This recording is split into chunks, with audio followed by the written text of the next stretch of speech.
একটা সত্যি কথা বলি, সবচেয়ে বেশি কষ্ট দেয় শত্রু না, কষ্ট দেয় সেই মানুষ যাকে তুমি গুরুত্ব দিয়েছিলে, যার জন্য সময় দিয়েছিলে, কিন্তু সে তোমাকে কখনো মূল্যই দিল না। তুমি মেসেজ করো, সে সিন করে রাখে। তুমি কেয়ার করো, সে ইগনোর করে। তুমি থাকো, সেভাবে তুমি সবসময় থাকবেই। কিন্তু আজ আমি তোমাকে এমন 6টা শক্তিশালী উত্তর বলবো যা মুখে বলার দরকার নেই, তোমার আচরণই বলবে। শেষের 2 নম্বরটা এত শক্তিশালী যে মানুষ তোমাকে অবহেলা করেছে সে নিজেই তোমাকে হারানোর ভয় পাবে। নাম্বার 1, নিজেকে সরিয়ে নাও। যে তোমাকে মূল্য দেয় না তার সামনে সবচেয়ে শক্তিশালী রিয়াকশন হলো নিজেকে সরিয়ে নেওয়া। চিৎকার করা না, ঝগড়া করা না, বারবার এক্সপ্লেন করা না, শুধু নিজের প্রেজেন্স উইথড্র করো। কারণ মানুষ অনেক সময় জিনিসের দাম বোঝে যখন সেটা আর সহজে পায় না।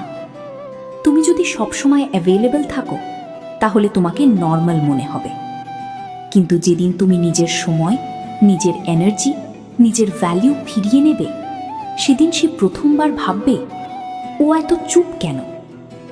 মনে রেখো, যেখানে তোমাকে ভ্যালিউ দেওয়া হয় না সেখানে বেশি দাঁড়িয়ে থাকাও সেলফ ডিসরেসপেক্ট। নাম্বার 2, কম কথা বেশি কাজ।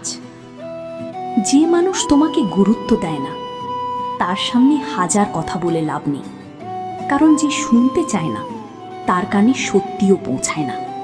তাই এক্সপ্লেন কম করো, নিজের লাইফ বিল্ড বেশি করো, নিজেকে ইমপ্রুভ করো, স্কিল বাড়াও, হেলথ বিল্ড করো, ইনকাম বাড়াও, মাইন্ডসেট স্ট্রং করো।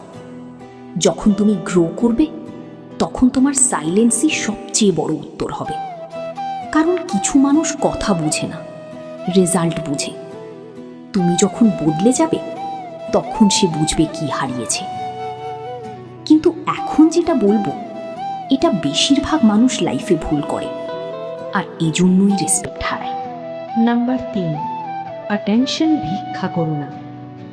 অনেকেই ভুল করে কি করে জানো, যে ইগনোর করে তার কাছেই অ্যাটেনশন চায়।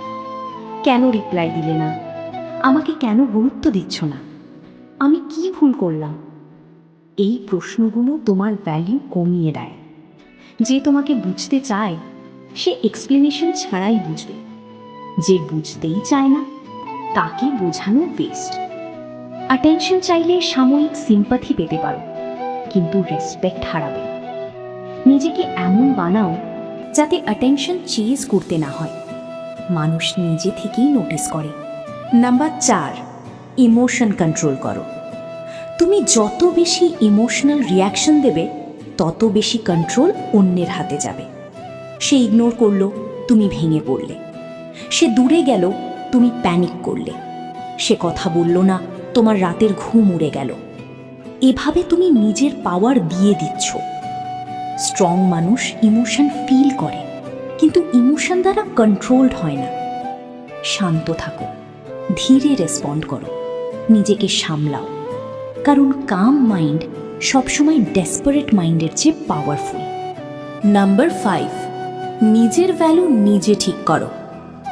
একটা বড় সত্যি, মানুষ তোমাকে ততটাই ভ্যালু দেয় যতটা তুমি নিজেকে ভ্যালু দাও। তুমি যদি ডিসরেসপেক্ট টলারেট করো তাহলে ডিসরেসপেক্ট রিপিট হবে। তুমি যদি সবসময় সেকেন্ড অপশন হয়ে থেকেও অ্যাকসেপ্ট করো তাহলে মানুষ তোমাকে অপশন হিসাবেই দেখবে। নিজের স্ট্যান্ডার্ড সেট করো। যে তোমাকে টাইম দেয় না তাকে আনলিমিটেড টাইম দিও না। যে তোমাকে রেসপেক্ট দেয় না তার জন্য লয়্যালটি নষ্ট করো না। যে তোমাকে হারানোর ভয় পায় না তার জন্য নিজেকে হারিয়ে ফেলো না। নাম্বার 6, চলে যেতে শিখো। সবচেয়ে পাওয়ারফুল উত্তর কি জানো? চুপচাপ চলে যাওয়া। থ্রেড দিয়ে না, ড্রামা করে না, স্টেটাস দিয়ে না, শুধু সরে যাওয়া। কারণ যে মানুষ তোমার প্রেজেন্সকে ভ্যালিউ দেয়নি সে অ্যাবসেন্সে বুঝবে। কেউ কেউ তোমার ওয়ার্থ বুঝবে দেরিতে, কেউ কখনোই বুঝবে না। কিন্তু সেটা তোমার প্রবলেম না।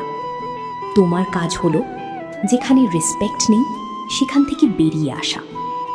কিছু দরজা বন্ধ হয় যাতে ভালো দরজা খুলতে পারে। মনে রেখো, সবাইকে জিততে হয় না, কিছু জায়গা ছেড়ে চলে আসাই জয়। যে মেয়ে তোমাকে মূল্য দেয় না তাকে প্রুভ করার দরকার নেই। নিজেকে প্রুভ করো নিজের কাছে, নিজেকে বিল্ড করো, নিজেকে হিল করো, নিজেকে এমন জায়গায় নিয়ে যাও যেখানে তোমাকে ইগনোর করা মানুষেরাই একদিন রিগ্রেট করবে। কারণ শেষ পর্যন্ত মানুষ কথা না, মূল্য হারিয়ে ফেলার পরই বোঝে। ভিডিওটা যদি মনে লাগে কমেন্টে লেখো সেলফ রেসপেক্ট। লাইক করো, শেয়ার করো, সাবস্ক্রাইব করে পাশে থেকো।